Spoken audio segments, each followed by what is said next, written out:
We're going to begin in Gaza, where the Palestinian Civil Defense Team says evidence from mass graves in the grounds of Nasser Hospital in Khan Yunis shows the Israeli army carried out summary executions. 392 bodies have been recovered in mass graves across Gaza, but they've not been able to identify 267 of them, and at least 20 people may have been buried alive at the medical complex. Children were also among the bodies recovered. The team is accusing Israel of committing crimes against humanity. Meanwhile, international pressure is mounting on Israel after the discovery of the mass graves. U.S. National Security Advisor Jake Sullivan says Washington wants answers. The White House says reports of mass graves in Gaza are deeply disturbing. The EU and the United Nations have already called for an independent investigation. Mass graves have been discovered in Al-Shifa Hospital in Gaza City, as well as Nasser Hospital in the south. Dr. Mohammed Al-Moukhir is head of the Monitoring and Documenting Unit at the Civil Defense Department in Gaza. He's joining us live from Rafah. We're going to be talking to him through a translator. Sir, thank you very much indeed for being with us. Can you tell us how you and your team gathered the evidence?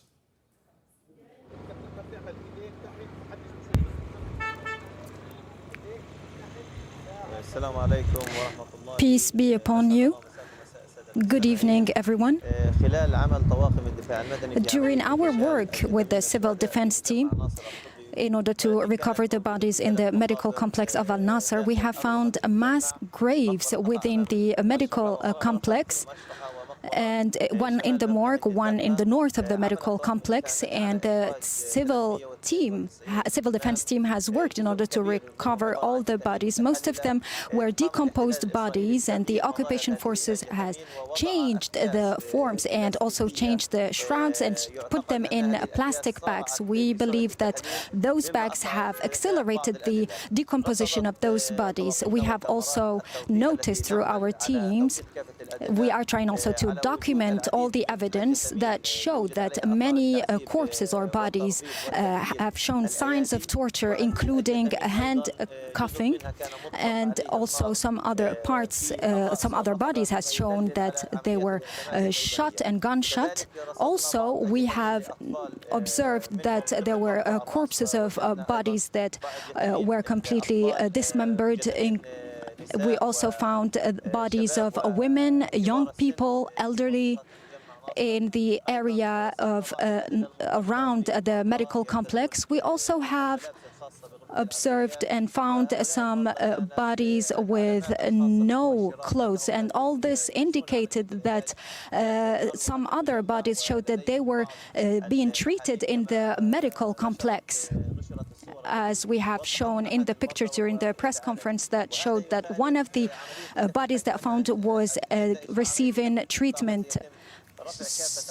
We are trying to find all the evidence, establish all the evidence, how those bodies have been buried. We have also noted and observed that many bodies have been put in one bag, which is in violation of the regulations we have here. There is also clear indication that some citizens and some bodies have been buried in certain directions.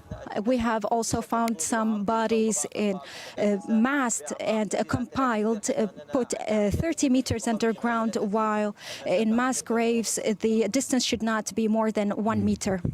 So can you tell me what efforts you and your team have made to record and preserve the evidence that you say that you found?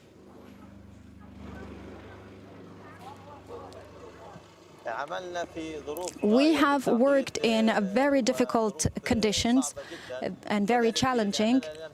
This is due to the fact that we are lacking all the needed equipment to deal with those bodies and to maintain them. We have used the equipment that we have in order to recover the bodies, and we have tried as much as possible not to open the bags in order to keep those bodies until they are moved to a clean area where we can clean them, and then we can open those bags and document all the evidence that shows that there were signs of torture and are in violation with the international law. After taking note of all those signs and evidence, we have also been able to identify all the problems shown by those bodies, and we have documented them in specialized reports. Some of the reports are likely to help the international committees that can be launched in the near future in order to investigate in those in those crimes committed by the occupation. With the evidence that you have managed to pull together, what do you do with it now? How do you get it to an independent team to be able to analyze it?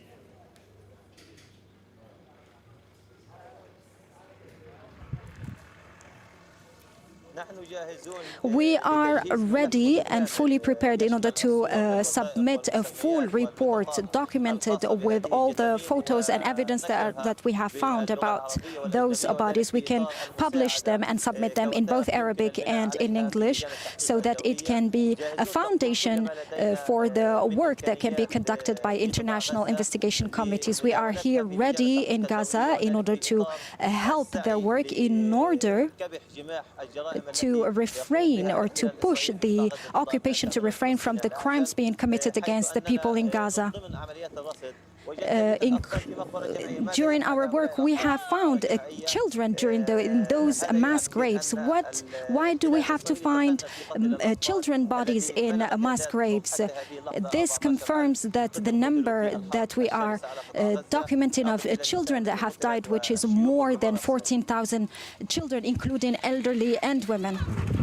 Are you concerned, sir, that if an independent team is unable to get into Gaza to be able to examine the evidence for themselves, that the evidence might become corrupted, it might become damaged, and therefore may become unusable if a case is to be brought?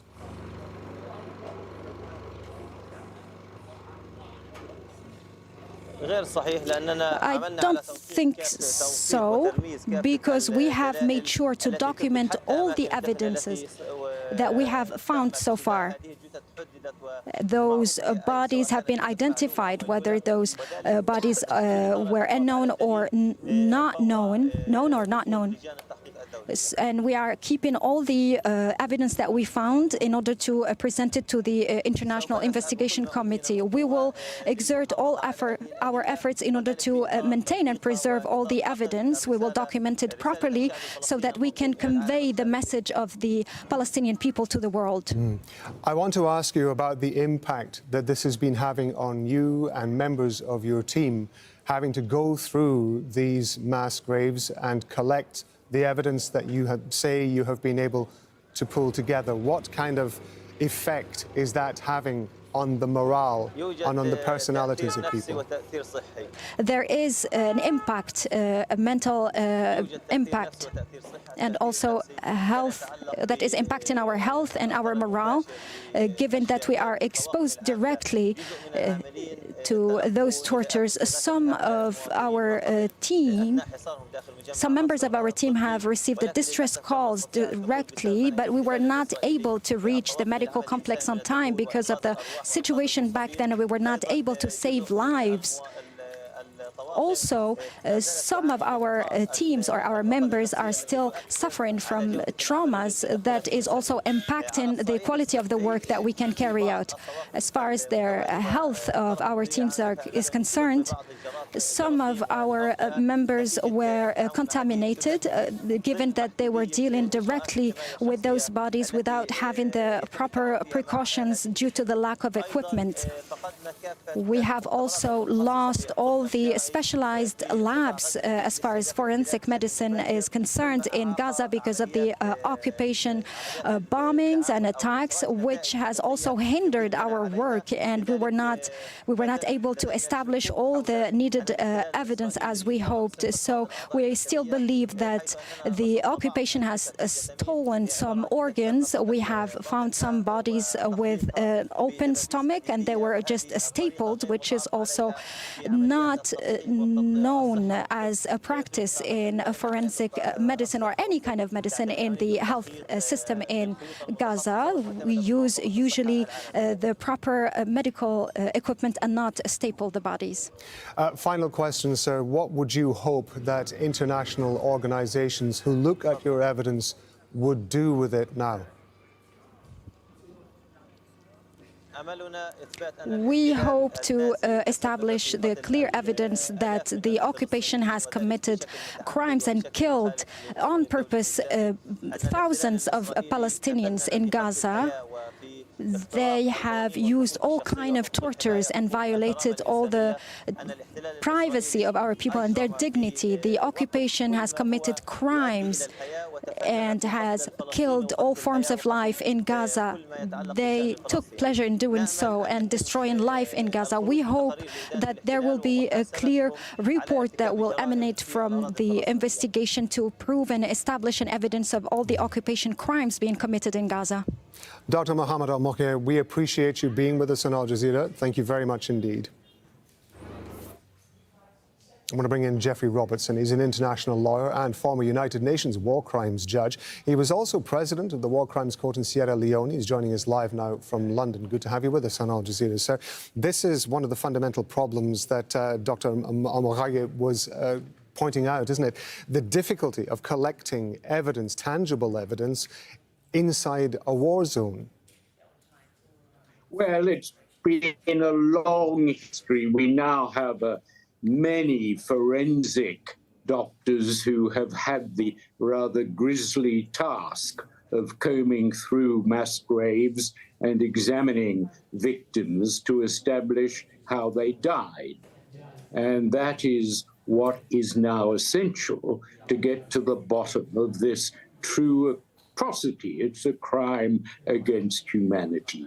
And there must be an independent inquiry, although Israel does not accept independence. When 7 aid workers were killed by drones the other day, they simply sacked the 2 officials responsible and said it was a tragedy. It wasn't a tragedy, it was a crime of manslaughter by negligence. But of course, the Israeli government would not allow any prosecution or any independent inquiry.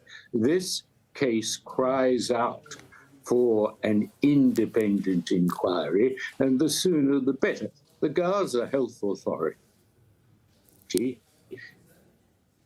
is party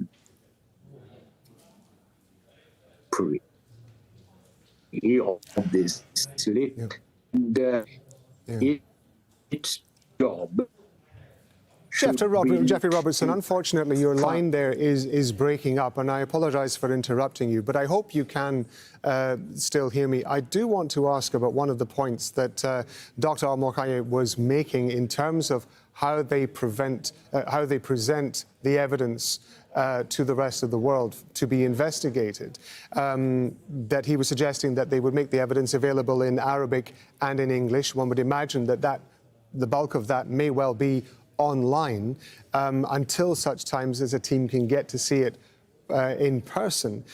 In terms of bringing a prosecution or making in terms of the validity of that evidence, would it be enough just to be able to present that evidence online, or is it absolutely essential that investigators get to see that evidence in person? It would not be enough, because people would say that the Hamas Health Authority was party free. So you have to have, for the sake of the Israelis as well as the Palestinians, an independent inquiry. And the real question of getting a team of experienced forensic doctors and a prosecutor or judge with an international reputation into Gaza. I mean, the Karim Khan, the head of the International Criminal Court prosecution, was not allowed into Gaza. So I think this is the point at which America has to step up. It's got a number of eminent prosecutors and experts. I'm sure it can put a team together and it will have to insist, because this has caused outrage in the international community. It will have to insist on a truly independent investigation, independent of both the Hamas authorities and the Israeli government. It will have to have the ability to question those Israeli officers in the vicinity to establish how this horror came about and who is responsible. That is only the questions being asked by the European Union, by governments around the world, can only be answered by an inquiry that is independent of both sides. But because this is a crime against humanity, it requires a full and independent and transparent investigation. Jeffrey Robertson, international lawyer, former United Nations war crimes judge. Sir, we appreciate it. Thank you very much indeed.